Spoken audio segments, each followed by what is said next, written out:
Pastor will deliver 21st lecture on Revelation.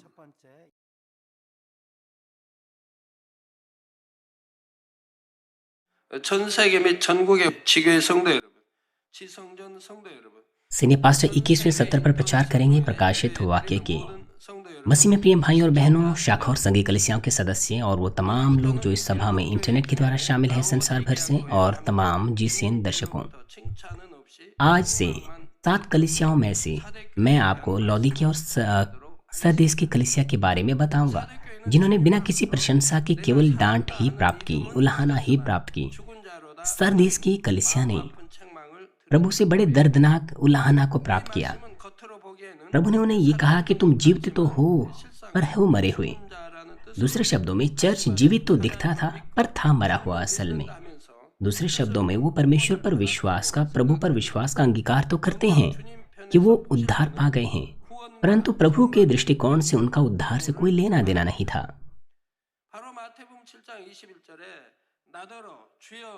ये बिल्कुल ऐसे है जैसे प्रभु मत्ती 7:21 में कहता है, जो मुझसे हे प्रभु कहता है, उनमें से हर एक स्वर्ग के राज्य में प्रवेश न करेगा,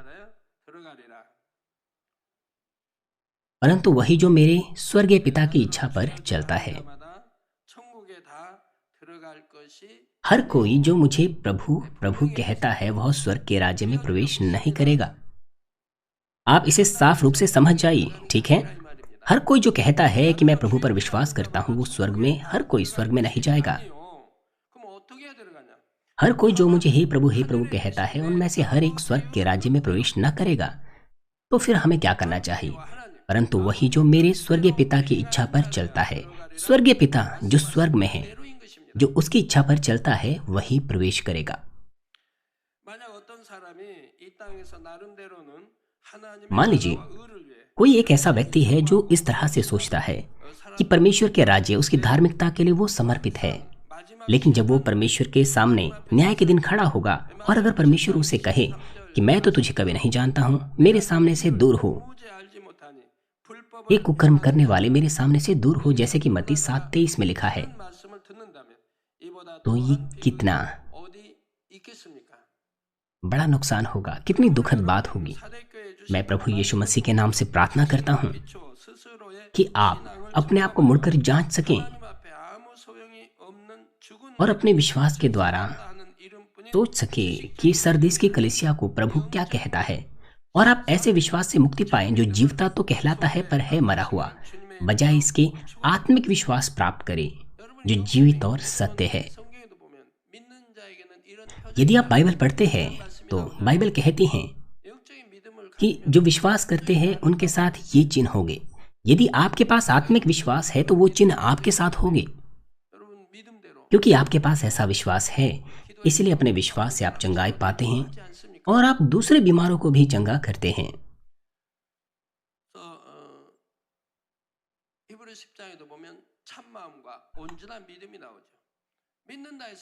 इब्रानियों भी सच्चे हृदय और पूरे विश्वास की बातें करता है। आपके पास ये विश्वास का पूरा निश्चय होना चाहिए, और ऐसा करने के लिए जैसे कि याकूब 1:21 में लिखा है, जहां पर लिखा है, इसीलिए सारी मलिनता और बैर भाव की बढ़ती को दूर करके और उस वचन को नम्रता से ग्रहण कर लो जो हृदय में बोया गया, जो तुम्हारे प्राणों का उद्धार कर सकता है। मुझे आशा है कि आप तमाम संदेशों को नम्रता से प्राप्त करें ताकि आप विश्वास, जीवन और ताकत प्राप्त कर सकें।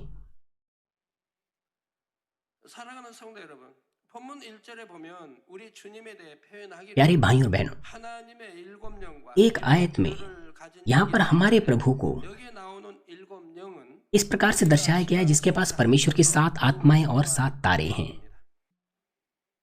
हमारे मसीह जीवन में 7 आत्माओं का यह सत्र बहुत महत्वपूर्ण है।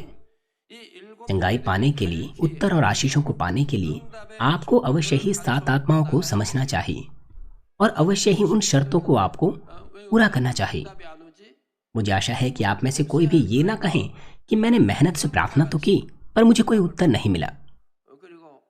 आपको उत्तर मिलना चाहिए, परमेश्वर को महिमा देनी चाहिए और गवाही देनी चाहिए अपने होठों से कि आपके साथ क्या हुआ। इसीलिए इस सत्र में और अगले सत्र में मैं आपको 7 आत्माओं के बारे में बताऊंगा। मैं पहले से ही 7 आत्माओं के बारे में प्रचार कई बार कर चुका हूं, मगर मैं प्रभु के नाम से प्रार्थना करता हूं कि आप इस अवसर को एक बार अपने लिए मौका बनाएं कि अपने विश्वास की अवस्था को आप जांच सकें, ताकि आप अपनी प्रार्थनाओं के और इच्छाओं के उत्तर प्राप्त कर सकें। प्यारे भाइयों और बहनों, परमेश्वर प्रेम है और हमारा उद्धार पाने के द्वारा वो हमारा पिता बन जाता है। जिस प्रकार से माता पिता अपने बच्चों की हर इच्छाओं को पूरा करना चाहते हैं क्योंकि वो उनसे प्रेम करते हैं, उसी प्रकार से हमारे प्रेमी परमेश्वर भी उत्सुकता से उन बातों को पूरा करना चाहते हैं जो उसकी प्रिय संतान चाहती हैं। इससे भी बढ़कर परमेश्वर सर्वशक्तिमान है। इसका अर्थ है कि वो सक्षम है कुछ भी देने की जो उसकी संतान चाहती हैं। आपके भौतिक माता पिता हो सकता है वो आपकी तमाम जरूरतों को पूरा कर ना पाए, चाहे वो चाहें भी, लेकिन क्योंकि हमारे सर्वशक्तिमान पिता सर्वशक्तिमान है, वो सब कुछ दे सकते हैं जो उसकी संतान चाहती हैं। चाहे बीमारी कितनी ही गंभीर क्यों ना हो, कितनी ही दुर्बलता गंभीर क्यों ना हो, चाहे वे कितने ही दुर्बल क्यों ना हो, परमेश्वर उनकी कोई भी जरूरत पूरी कर सकता है। यद्यपि संसार की कोई धन संपत्ति विख्याति अधिकार आपकी समस्या को समाधान ना कर सकें, पर परमेश्वर अपनी सामर्थ्य शक्ति से सुलझा सकता है। तो फिर क्या आपको ये लगता है कि आपको तो बस ये करना है कि परमेश्वर के सामने आना है और कहना है कि परमेश्वर, मैं आप पर विश्वास करता हूँ, आपसे प्रेम करता हूँ, कृपया मेरी समस्या का समाधान दीजिए, मेरी समस्या का उत्तर दीजिए कृपया। यद्यपि परमेश्वर प्रेम से भरा है, वो उत्सुक है अपनी संतान को उत्तर देने के लिए, लेकिन वो बेशर्ते किसी की प्रार्थनाओं के उत्तर नहीं देता है। वो इसलिए क्योंकि परमेश्वर प्रेमी परमेश्वर है, साथ ही साथ वो न्याय परमेश्वर भी है। वो हमेशा अपनी संतान की प्रार्थनाओं के उत्तर न्याय के अनुसार देता है। क्या होगा अगर किसी को भी कैसी भी प्रार्थना के उत्तर मिल जाएगी तो क्या यह संसार तहस नहस नहीं हो जाएगा, गड़बड़ी से नहीं भर जाएगा? यदि लालची, बुराई, स्वार्थी हृदय से प्रार्थनाओं के उत्तर मिल जाएंगे और अगर वो भी प्रार्थनाओं के उत्तर प्राप्त करे जिनकी हृदय के पात्र तैयार नहीं है, तो निश्चय रूप से इससे उनका कोई भला नहीं होगा। इसलिए जब परमेश्वर उत्तर और आशीष देता है, वो न्याय के नियम के अनुसार ऐसा करता है और धार्मिकता के नियम के अनुसार। इसी के अनुसार उत्तर प्राप्त करने के लिए अवश्य ही आपको न्याय के इस नियम को समझना चाहिए।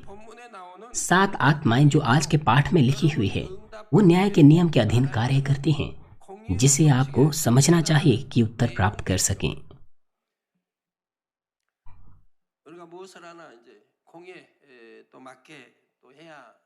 हमें न्याय के नियम के अनुसार करना चाहिए। हमारा प्रभु, हम बाइबल में देखते हैं, किसी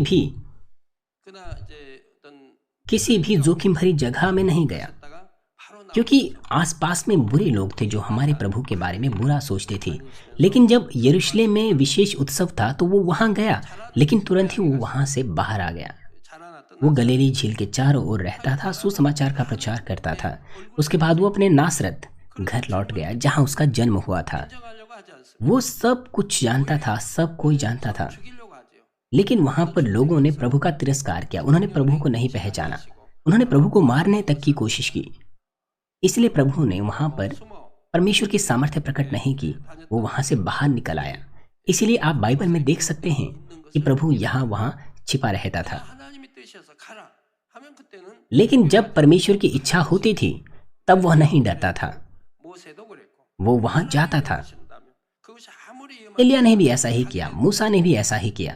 जब परमेश्वर ने आदेश दिया तो स्थिति चाहे कितनी ही जोखिम भरी क्यों ना थी, वो वहां गए। मैं पाकिस्तान गया, भारत गया, जहां पर धर्म परिवर्तन पर रोक अध्यादेश को जारी किया गया था, लेकिन ये परमेश्वर की इच्छा थी, इसलिए मैं आत्मविश्वास के साथ वहां पर गया। लेकिन हमें किसी भी जोखिम जगह पर नहीं जाना चाहिए जो परमेश्वर की इच्छा नहीं होती है। और मैंने अपने मिशनरीज को भी कहा कि वे 주곤합니다. जहाँ पर रहते हैं वहाँ के कानूनों को भंग ना करें। आपको वहाँ के कानूनों का पालन करना है और उनका आदर करना है। 여러 이제 मगर ऐसे बहुत से देश हैं जहाँ पर 질서가 없는 나라들이 참 많아요. 그래서 इस तरह के आदेश नहीं माने जाते हैं। 싸우고 이렇게 하는 나라들이 वहाँ पर बलवा होता है, वहाँ की राजनीतिक स्थिति स्थिर नहीं होती है। 있지 않는 ना라들이 있고요. और कुछ देश ऐसे भी है 있지 않는 미국도 마찬가지. जहाँ सुरक्षा की कोई गारंटी नहीं होती, 부재인 것도 भले ही संयुक्त राष्ट्र क्यों ना हो। यहाँ तक कि न्यूयॉर्क शहर में भी सिक्योरिटी गारंटेड नहीं होती। हर जगह ऐसा है। 그리고 뭐 차를 세워놓으면 차를 유리창 यहाँ तक कि दोपहर बाद चाकुओं के द्वारा लोगों को डराया जाता है। 일어난다고 कुछ लोगों ने तो हमारी कार की खिड़कियां 마을이 있어요. तोड़ दी थी ताकि कार के अंदर जो कीमती चीजें रखी थी उन्हें उठा लें। 뭐라 그러죠? न्यूयॉर्क में भी इस तरह के लोग हैं। 할렘가에는 그렇게 आप जानते होंगे कि ये कहाँ पर है।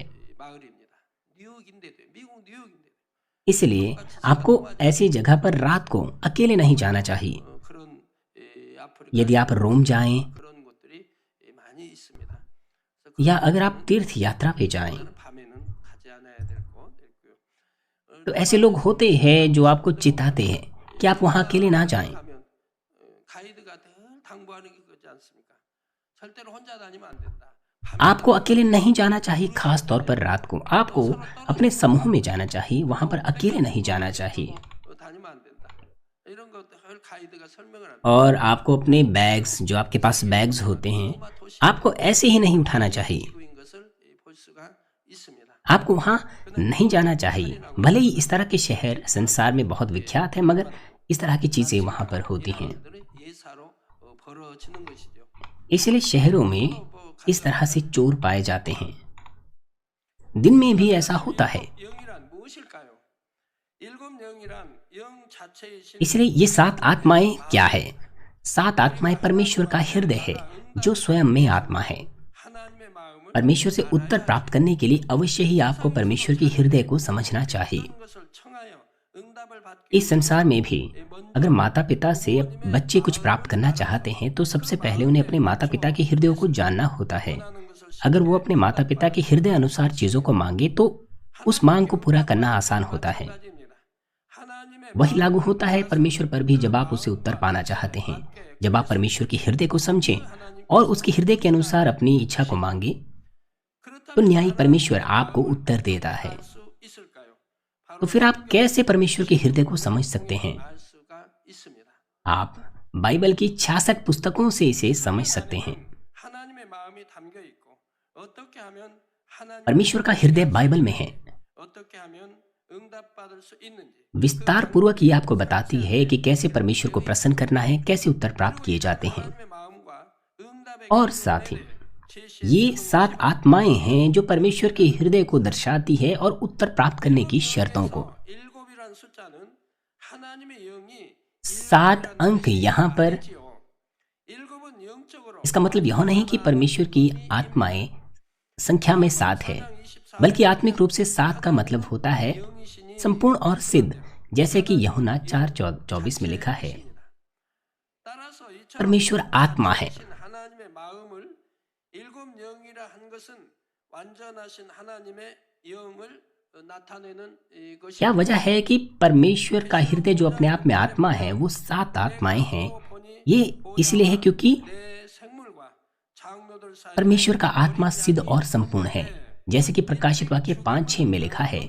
और मैंने उस सिंहासन को, चारों प्राणियों और उन प्राचीनों के बीच में मानो एक वध किया हुआ मेमना खड़ा देखा। उसके 7 सींग और 7 आंखें थी। ये परमेश्वर की 7 आत्माएं हैं जो सारी पृथ्वी पर भेजी गई है। 하나님께서는 온 땅의 모든 인생들을 परमेश्वर जो सिद्ध है और संपूर्ण आत्मा है, वो हमेशा 하나님의 पूरे संसार भर में हर मनुष्यों के जीवन को जांचता है। 내시는 것입니다. और इसी जांच के समय के दौरान परमेश्वर 7 आत्माएं भेजता है जो कि परमेश्वर का हृदय है। 7 आत्माएं जो परमेश्वर का हृदय है वो हर व्यक्ति के हृदय और व्यवहार को जांचती हैं और हम में से हर एक की बुराई को जांचते हैं। और न्याय के अनुसार 응답과 축복을 परमेश्वर 주시는 것이죠. उन्हें उत्तर और आशीषें देता है जो परमेश्वर के हृदय अनुसार उचित होता है। 지금 저 기도는 믿음을 इसलिए जब आप प्रार्थना कर रहे होते हैं, 7 आत्माएं आपकी प्रार्थनाओं को मापती है। 사랑을 가지고 क्या आपके विश्वास में प्रार्थना है, प्रेम है, 한다 이 말입니다. या फिर कितना विश्वास और प्रेम आपके पास है प्रार्थनाओं के दौरान? 허공을 치는 찬양인가? जब आप स्तुतियां गाते हैं तब भी यही लागू होता है। क्या वो स्तुतियां खाली होती हैं या परमेश्वर को प्रसन्न करने वाली स्तुतियां होती हैं? सात आत्माएं उन्हें मापती है। 참 아무리 찬양 노래를 जब आप स्तुतियां गाते हैं, 잘한다 할지라도 भले ही आप अच्छे गायक क्यों ना हो, 열어서 할 수는 있습니다.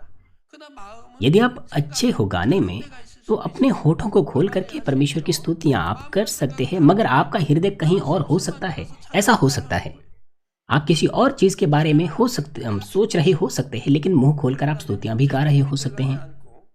मगर जब आप स्तुतियां गाते हैं अपने हृदय की गहराई से, बिना काल्पनिक विचारों के, 있어야 한다 이 말입니다. तो जो गीत के वाक्य है आपको उनको मनन करना होता है। जब आप वो स्तुति गाते हैं आपके हृदय में वो वाक्य होने चाहिए और आपको उन्हें गाना है। 할 때는 इसीलिए आपके आंसू बहने चाहिए 기뻐할 때는 얼굴이 행복해지는 것이 और आपको आनंदित होना चाहिए। जब वो आनंद का समय होता है आपको आनंद महसूस करना है। 찬양하는 것이 입술을 통해 나와야 한다 이 말입니다. आप ऐसा 할 때가 있어요. कर सकते हैं जब अपने हृदय से आप स्तुतियां गाते हैं, मगर आपका हृदय कहीं और ही होता है। 입술만 열어서 얼릴 आपका हृदय तो कहीं और होता है 수 있죠. और आप खाली होठ हिलाते हैं। आप ऐसा कर सकते हैं, है कि नहीं? 분명히 찬양 आपने ऐसा किया है पहले भी, 했는데 내가 뭘 मगर 했지? 무슨 내용이 आप स्तुतियां गाते हैं 그러신 분들 और 많잖아요. स्तुतियां गाने के बाद आपको याद तक नहीं रहता कि आपने कौन सा गीत गाया था। 내용을 몰라요. आपने स्तुतियां गाई, 뭘 내가 불렀는지. लेकिन आपको उस गीत के वाक्य ही पता नहीं है, आपको याद तक नहीं है। 그건 알아요. 근데 내가 그 단어 आप जानते हैं वाक्यों को, पम पम पम, आप जानते हैं 뭔가 정성을 कि ये वाक्य है, 내가 믿음을 가지고 पर 찬양했는가? उस गीत के हर वाक्य में अपने हृदय को आपको डालना है। 하나에 한절 하나에 आप देख सकते हैं किस तरह का विश्वास, जुनून है आपके पास जब कोई स्तुति आप गाते हैं। 입술을 통해 나오고 जब आप कोई गीत अपने हृदय की गहराई से इस प्रकार से गाएंगे तो आपका हृदय प्रभावित होगा, पिघल जाएगा। वो हृदय आपके होठों के जरिए बाहर निकलेगा। ये है जो सात आत्माएं मापती है कि क्या विश्वास और प्रेम से आप प्रार्थना करते हैं या फिर कोई स्तुति जब आप गाते हैं। 성령은 이해하기 쉽게 비유하자면 하나님 편에서 응답 आसानी से इसे समझने के लिए आप सात आत्माओं को एक माप के रूप में समझ सकते हैं 야채 या एक तोल के रूप में समझ सकते हैं जिसके ऊपर परमेश्वर 그 무게 उत्तर देने के लिए चीजों को तोलता है। 치르고 जब आप कोई चीज खरीदते हैं तो आप वजन के अनुसार 때도 उसकी कीमत चुकाते हैं।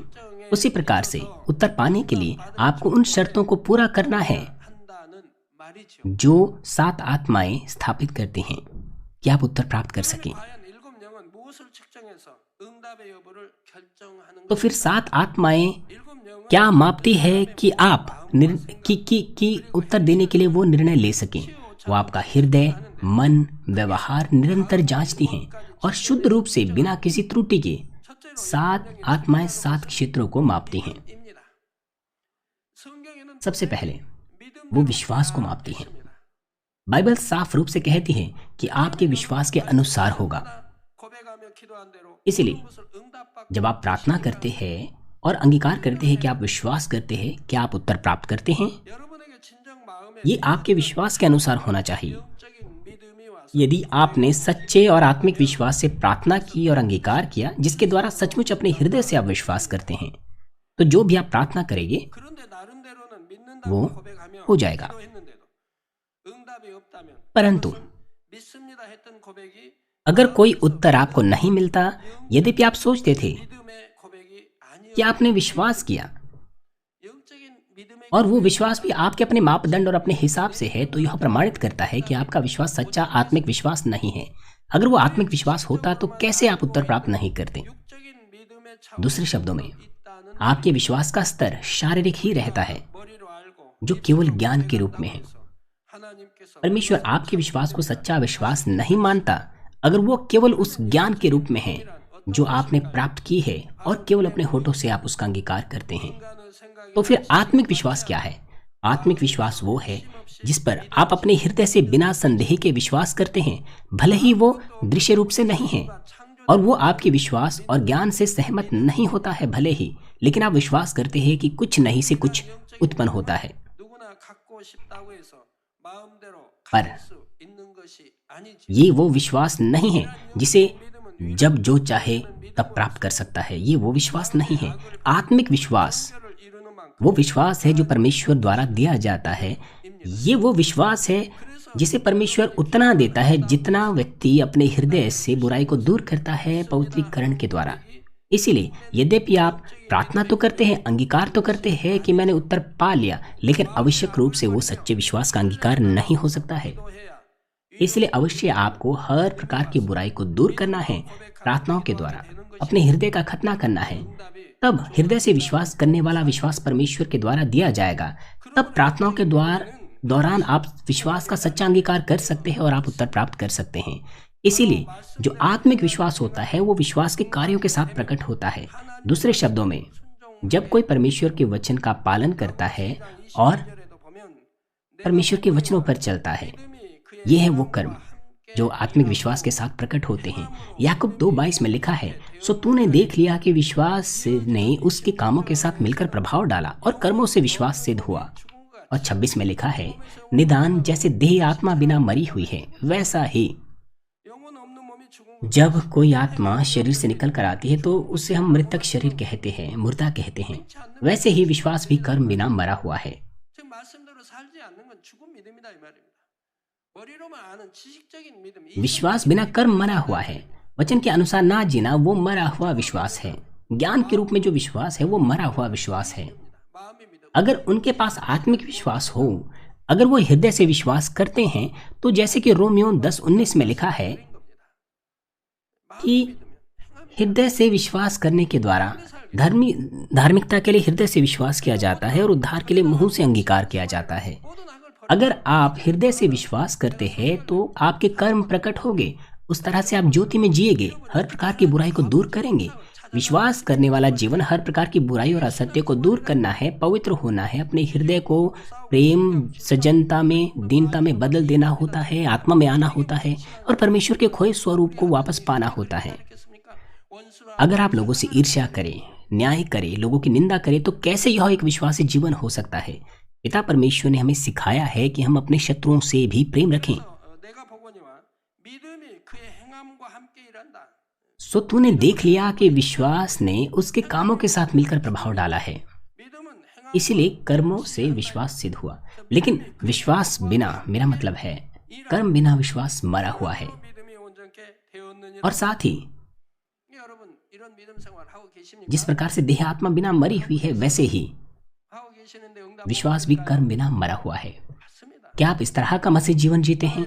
अगर आप ऐसा जीवन जिएंगे 버리고 이건 하지 말라 하면 하지 않고 तो क्या आप उत्तर प्राप्त नहीं करेंगे? 해서는 안 된다. आप उत्तर प्राप्त करते हैं क्योंकि परमेश्वर का वचन आपको कहता है कि आप पाप ना करें, आप पाप नहीं करते हैं। वो आपको पालन करने को कहता है, आप पालन करते हैं। वो आपको मना करने को कुछ बातें कहती है, आप नहीं करते। वो आपको कुछ करने को कहती है, आप करते हैं। कौन ऐसा करेगा जो उसको मृत्यु की ओर ले जाता है? ऐसा काम कौन करेगा? अगर आप विश्वास करते हैं तो आप ऐसा काम नहीं करेंगे, बल्कि वही करेंगे जो बाइबल कहती हैं। 그건 뭐 지옥 बाइबल निश्चित रूप से कहती है कि जो शरीर के कार्य करते हैं वो उद्धार नहीं पाएंगे, और साथ ही आत्महत्या, वो भी नरक जाएंगे। जो आत्महत्या करते हैं उनका जो प्राण है वो भटकता रहेगा, अंत में उनका न्याय होगा। 자살한다고. कुछ लोग कहते हैं कि वे परमेश्वर पर विश्वास करते हैं, उसके राज्य के लिए कार्य करते हैं, मगर बाद में वो आत्महत्या करते हैं। क्या वो विश्वास है? बिल्कुल नहीं। 먹으나 입으나 마시나 하나님께 जैसे कि बाइबल में लिखा है कि विश्वास ने 살라고 했습니다. कामों के साथ मिलकर प्रभाव डाला है। आपको परमेश्वर के राज्य, उसकी महिमा के लिए जीना चाहिए, आपको ज्योति में जीना चाहिए, तो फिर आप पाप नहीं करेंगे। 제가 비유대로 이렇게 설명할 때 물을 사용하죠. एक उदाहरण मैं आपको बताता हूँ। अक्सर मैं पानी का उदाहरण आपको देता हूँ। 단물로 하죠, 단물.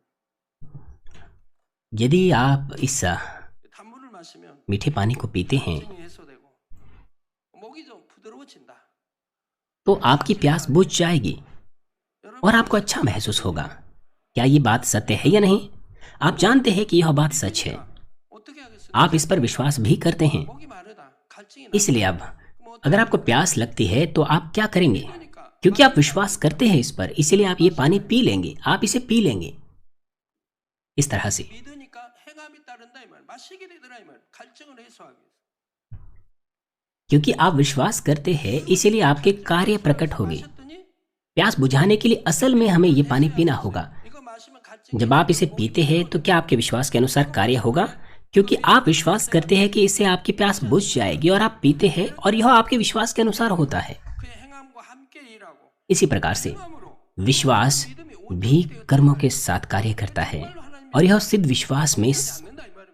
되지 않는 साबित होता है। अगर सचमुच आप परमेश्वर पर विश्वास करते हैं तो आप कभी पाप नहीं करेंगे, कभी नहीं। आप कभी भी शरीर के ऐसे काम नहीं करेंगे जो मृत्यु की ओर ले जाते हैं, नरक की ओर ले जाते हैं।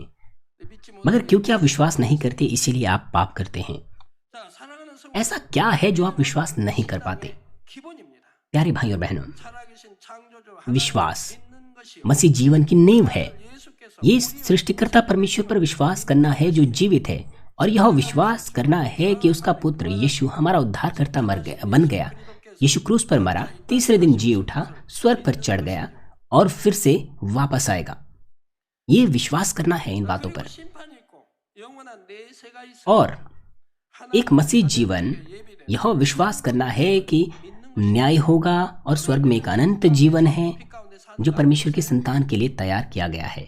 स्वर्ग जाने के लिए आपको ज्योति में निवास करना चाहिए। 믿는다면 어둠 यदि आप विश्वास ना करें कि कोई नरक है तो आप अंधकार में जिएंगे, असत्य में जिएंगे, पापों को करते हुए। 자 이러한 आप ऐसा करेंगे क्योंकि आप विश्वास नहीं करते। 그의 삶은 यदि सचमुच आप इन बातों पर अपने हृदय से विश्वास करें 헛되고 तो आपका जीवन निश्चित रूप से बदल जाएगा।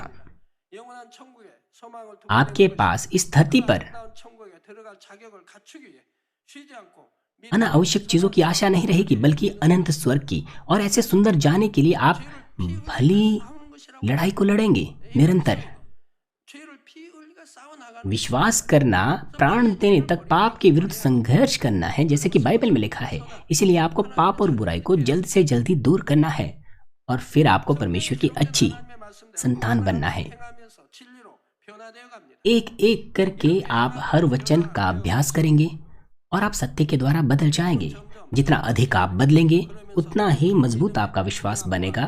जितना मजबूत विश्वास होगा उतनी ही ज्यादा आज्ञाकारिता और कार्य प्रकट होंगे। अर्थात आप उतने ही ज्यादा आज्ञाकारी होंगे, उतने ही ज्यादा कर्मों को प्रकट करेंगे। 믿음에 맞는 행함과 순종이 나오고 있습니까? क्या आपका विश्वास मजबूत और मजबूत हो रहा है?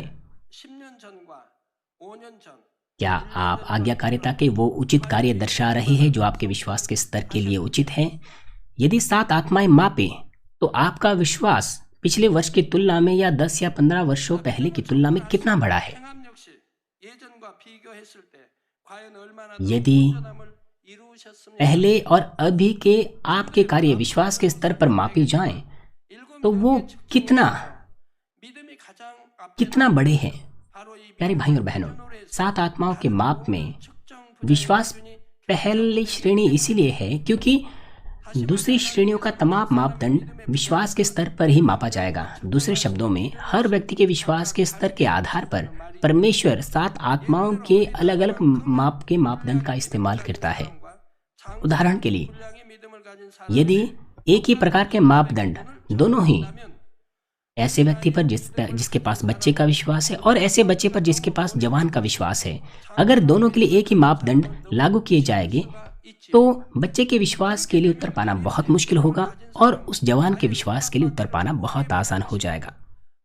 तो फिर वो जिसके पास बच्चे का विश्वास है वो उत्तर पाने से पहले ही हिम्मत हार जाएगा, 하려고 하지 और दूसरी तरफ जिसके पास जवान का विश्वास है वो ज्यादा प्रयास नहीं करेगा कि आत्मा के गहरे स्तर में आ सके। 믿음의 분량에 맞추어서 इसीलिए न्याय परमेश्वर अलग अलग मापदंड का इस्तेमाल करता है जिसके द्वारा 7 आत्माएं मापती है हर व्यक्ति के विश्वास के स्तर के आधार पर। 믿음을 측정하게 하시고 परमेश्वर सबसे पहले विश्वास को मापता है 7 आत्माओं के द्वारा 그 믿음의 और फिर अलग अलग मापदंडों को बाकी अलग अलग क्षेत्रों में विश्वास के परिमाण के हिसाब लागू करता है, अनुसार लागू करता है। 응답받기 위해서는 यद्यपि विश्वास का परिमाण एक ही क्यों ना हो, पर उत्तर पाने के लिए, एक बड़ी समस्या के उत्तर पाने के लिए अवश्य ही आपको बड़ा विश्वास दिखाना चाहिए। आपको केवल वर्तमान विश्वास के स्तर से संतुष्ट नहीं होना। ये अवश्य है कि आप बड़े कार्यों को प्रकट करें जो आपके विश्वास के स्तर से परे हो। केवल तभी आप अपनी बड़ी समस्या का समाधान या उत्तर प्राप्त कर सकते हैं और इस मामले से आपका जो विश्वास है वो अगले स्तर पर बढ़ जाएगा। 둘째로 일곱 영은 기도를 측정합니다. दूसरा, 7 आत्माएं आपकी प्रार्थनाएं मापती हैं, 할 때도 하나님의 परंतु आपको उस तरह से प्रार्थनाएं करनी चाहिए जो परमेश्वर की इच्छा और हृदय के अनुसार उचित हो। 그렇다면 여러분은 얼마나 하나님의 마음과 뜻에 합당한 기도를 하고 और अब जब आप प्रार्थना करते हैं तो कितना उचित रूप से आप परमेश्वर की इच्छा और उसके हृदय के लिए प्रार्थना करते हैं। 기도해야 합니다.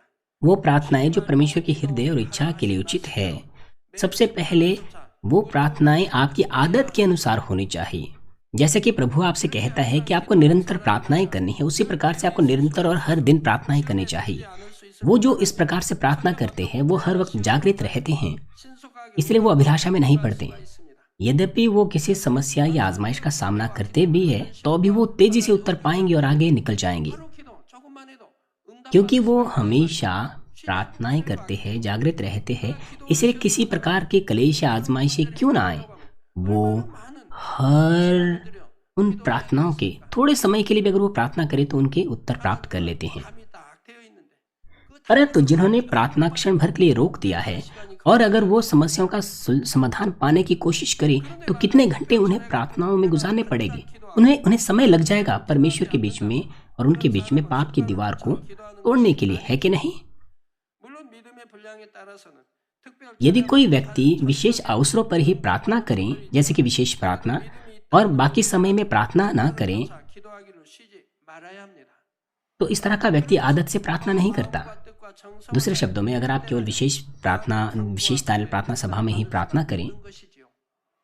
그렇다 하여 평소에는 잘 तो 기도를 आप 하다가 आदत से प्रार्थना नहीं करते। 참석하신 분들이라도 응답 받기가 쉽지 लेकिन अगर आप निरंतर प्रार्थना करें और विशेष प्रार्थनाओं के दौरान अपने पूरे हृदय मन प्राण से प्रार्थना करें तो आप उत्तर प्राप्त करेंगे। परंतु जो लोग केवल विशेष प्रार्थनाओं में ही प्रार्थना करते हैं तो कृपया आप हार ना माने सिर्फ इसीलिए क्योंकि आपको तो उत्तर नहीं मिलेगी, इसीलिए उत्तर पाना तो मुश्किल है। कृपया आप यहाँ पर हार ना माने। 않고 기도해야 합니다. आपको निरंतर प्रार्थना करना नहीं छोड़ना है। और अगला, जब आप प्रार्थना करते हैं आपको घुटने टेकने चाहिए। ना केवल बाइबल के भविष्यद्वक्ता बल्कि यीशु ने भी प्रार्थनाओं के दौरान घुटने टेके। ये स्वाभाविक है कि आप नम्रता से सर्वशक्तिमान परमेश्वर के सामने घुटने टेकते हैं और उससे वो मांगते हैं जो मनुष्य योग्यता से नहीं हो सकता। 어쩔 수 없겠지만 그렇지 않다면 ऐसी स्थिति हो सकती है जब आप घुटने ना टेक पाएं, परंतु 하나님 더 합한 प्रार्थनाओं में घुटने टेकना ये बाइबल के अनुसार है और ये बाइबल और ये परमेश्वर के सामने उचित है। 아버지 하나님의 뜻에 따라 और साथ ही आपको अपनी इच्छा नहीं परमेश्वर की इच्छा अनुसार प्रार्थना करनी चाहिए। 여러분 우리 최종님들 양떼들 이렇게 जब परमेश्वर के कुछ दासों को मैं देखता हूँ वो अपने झुंड की अगुवाई अपनी इच्छा के अनुसार या जो वो सोचते हैं वैसा करते हैं, 마음인지 하나님 마음인지도 इस बात को जाने बगैर पहचाने बगैर ही कि क्या ये प्रभु का या परमेश्वर का हृदय है या नहीं। वो अपनी ही बातों पर अपने ही विचारों पर चिपके रहते हैं। 예. आपको अपनी इच्छा के अनुसार नहीं बल्कि परमेश्वर की इच्छा अनुसार प्रार्थना करनी चाहिए। 기도하는 것이 아니라 아버지 하나님의 뜻에 따라 기도해야 됩니다. 양떼를 जब आप चर्च के सदस्यों की देखभाल करते हैं 뜻대로 하는 것이 아니라 तो आपको अपने विचार और अपनी इच्छा के अनुसार नहीं करनी चाहिए बल्कि प्रभु के हृदय के अनुसार करना चाहिए। 이러한 것이 다 갖춰져 있다. प्रभु का हृदय प्रेम से, नम्रता से, सज्जनता से भरा हुआ है। 푸른 초장으로 찬잔한 इस प्रकार के हृदय के साथ आपको चर्च के सदस्यों की देखभाल करनी चाहिए। आपको उनकी अगुवाई पानी के झरनों में और हरी हरी चराइयों में करनी है। 행하는 것 आपको उन पर बोझ नहीं लादना चाहिए। 주님의 마음이 돼서 जब हम प्रार्थना करते हैं 합당하게 हमें प्रभु के हृदय से प्रार्थना करनी चाहिए और अपनी प्रार्थना को परमेश्वर की दृष्टि में उचित बनाना है। जैसे कि यीशु ने 없이고 लूका 22 अध्याय 42 पद में 아나이다 기도하시는 अपनी प्रार्थना में कहा 기도는 자기 कि 뜻이나 유익을 위해 하는 것이 아니라 मेरी नहीं परंतु तेरी ही इच्छा पूरी हो। आपको अपनी इच्छा के लिए नहीं परमेश्वर की इच्छा के लिए प्रार्थना करनी चाहिए। 3절에도 너희가 얻지 못하면 याकूब 4 अध्याय 2 और 3 पद कहता है, 구하여도 받지 못하면 तुम लालसा रखते हो और तुम्हें मिलता नहीं, 하셨습니다. 여러분 구하는 것은 반드시 주신다 하나님의 있잖아요. तुम हत्या और डाहा करते हो, कुछ प्राप्त नहीं कर सकते, तुम झगड़े और झगड़ते और लड़ते हो। 하는 것은 구하지 아니하며 तुम्हें इसलिए नहीं मिलता कि तुम मांगते नहीं, तुम मांगते तो हो और पाते नहीं, इसलिए कि बुरी इच्छा से मांगते हो ताकि अपने भोग विलास में उड़ा सको। बाइबल ये भी कहती है 여러분 내가 기도하는 것이 내 정욕 कि तुम्हारे पास इसलिए नहीं है कि तुम नहीं मांगते, तुम मांगते तो हो लेकिन पाते नहीं क्योंकि बुरी इच्छा से मांगते हो। परमेश्वर का वचन तो कहता है कि मांगो तो तुम्हें दिया जाए, खटखटाओ तो तुम्हारे लिए खोला जाएगा। पर आप मांगते हैं लेकिन आप अपनी बुरी इच्छा से मांगते हैं ताकि अपने भोग विलास में उड़ा सकें। इस लालच के साथ आप मांगते हैं, आपको उत्तर नहीं मिलता। और अब जब आप प्रार्थना करते हैं तो आपको जोश के साथ प्रार्थना करनी चाहिए। लूका 22:44 में लिखा है, वह अत्यंत संकट में व्याकुल होकर और भी हृदय वेदना से प्रार्थना करने लगा और उसका पसीना मानो लोहों की बड़ी बड़ी बूंदों की नाई भूमि पर गिर रहा था। इस प्रकार की प्रार्थनाओं के द्वारा आप उत्तर प्राप्त कर सकते हैं, जैसे कि उत्पत्ति 3:17 में लिखा है 기도를 해야 합니다. 하나님께서는 사람을 외모로 취하지 않으시고 कि तू उसकी उपज जीवन भर दुख के साथ खाया करेगा। 거룩한 겉모습 इसलिए आपको अपने हृदय की गहराई से प्रार्थना करनी चाहिए। परमेश्वर आपके हृदय की गहराई को देखता है, आपके बाहरी प्रकटीकरण को नहीं। प्रार्थनाओं के विषय में जो महत्वपूर्ण बात है वो है 않는다면 कि आप कैसे दिखते हैं, बल्कि यह कि आप अपने हृदय की गहराई से किस प्रकार से प्रार्थना करते हैं। आप कैसे ही क्यों ना दिखते हो, 기도하게 되면 लेकिन अगर आप अपने हृदय की गहराई से प्रार्थना ना करें, मेरा मतलब है आप दिखने में बहुत ही जोशीले नजर आते हो, लेकिन अगर आप अपने हृदय की गहराई से प्रार्थना ना करें तो उससे क्या होगा, क्या फायदा होगा। जब आप अपने हृदय की गहराई से जोश के साथ प्रार्थना करते हैं तो खुद ब खुद आपके होठ खुलेंगे और आप 오직 믿음으로 प्रार्थनाओं में पुकारेंगे पवित्र आत्मा की भरपूरी के साथ। और जब आप प्रार्थना करते हैं तो आपको विश्वास और प्रेम से प्रार्थना करनी चाहिए। याकूब 1:6-7 में लिखा है, पर विश्वास से मांगो और कुछ संदेह ना करो, क्योंकि संदेह करने वाला समुद्र की लहर के समान है जो हवा से बहती और उछलती है। 안 되면 어떡하나 ऐसा मनुष्य यह ना समझे कि मुझे प्रभु से कुछ मिलेगा। अगर आप संदेह करें कि क्या उत्तर मिलेगा या नहीं और फिर प्रार्थना करें तो ऐसी प्रार्थनाओं के उत्तर नहीं हो सकते, नहीं मिल सकते। आपको अवश्य ही विश्वास करना चाहिए कि जीवित परमेश्वर आपको उत्तर देगा और आपको पिता परमेश्वर के लिए प्रेम के साथ प्रार्थना करनी चाहिए। विश्वास और प्रेम को भी 7 आत्माएं मापती हैं। जब आप प्रार्थना करते हैं, अगर उसमें भी विश्वास ना हो, प्रेम ना हो, तो वह उचित सुगंध नहीं बन सकती, वो प्रार्थना जिसे परमेश्वर ले सकें। 기도하고 있는가를 정확히 इसी प्रकार से 7 आत्माएं जब आपके एक क्षेत्र को मापती है, जैसे कि विश्वास, 응답받기 원하시는 분들은 바로 이러한 정확한 기준에 맞춰 तो फिर वो सिर्फ यही नहीं मापती कि आपने प्रार्थना की है, बल्कि क्या आपने विश्वास के साथ प्रार्थना की है, इसका पूरा मूल्यांकन वो करती हैं। इसलिए जब आप प्रार्थना करें तो इन मापदंडों को याद रखते हुए आप हर दिन प्रार्थना करें। 살펴보도록 अगले सत्र में हम बाकी मापदंडों को देखेंगे, जैसे कि आनंद है, आज्ञाओं को मानना है, विश्वास योग्यता और प्रेम। मसीह में प्रिय भाई और बहनों, आज मैंने आपको 7 आत्माओं के 7 मापदंडों में से 2 मापदंडों को बताया जो 7 आत्माएं मापती है, जैसे कि प्रार्थना और विश्वास। 여러분이 오늘 두 가지 분야에 대해 들으신 대로 믿음을 가지고 하나님의 마음 अब आप में से कुछ लोगों को ऐसा लग सकता है कि 나머지 분야 उत्तर पाने के लिए अब आपको दूसरे मापदंडों को भी सुनना होगा, परंतु जैसे कि आज के संदेश से आपने सुना है, अगर आप परमेश्वर की इच्छा और हृदय के अनुसार आज्ञा पालन करें तो आप बिना मुश्किलों के दूसरे मापदंडों को भी पूरा कर सकते हैं। बाकी आपको अगले सत्र में बताए जाएंगे। कृपया याद रखें कि प्रार्थनाओं के लिए आपके पास विश्वास होना चाहिए। आपको विश्वास से प्रार्थना करनी है, आनंद और धन्यवाद के साथ, प्रेम के साथ, विश्वास योग्यता के साथ, वचन का पालन करते हुए। 응답의 조건을 충족시켜 इसीलिए 나가게 됩니다. जो 7 आत्माओं के मापदंड है वो अलग अलग नहीं है, वो करीबी से एक दूसरे से जुड़े हुए हैं, वे एक दूसरे का पूरक है। इसीलिए 기쁨과 감사가 कृपया 나오게 되고 उत्साह के साथ विश्वास से प्रार्थना कीजिए, तो स्वाभाविक रूप से आनंद धन्यवाद आपके हृदय की गहराई से उमड़ेगा और आप आज्ञाएं मानेंगे और आनंद और धन्यवाद से आप परमेश्वर के वचन का पालन करेंगे। आप स्वाभाविक रूप से परमेश्वर के राज्य के लिए विश्वास योग्य रहेंगे।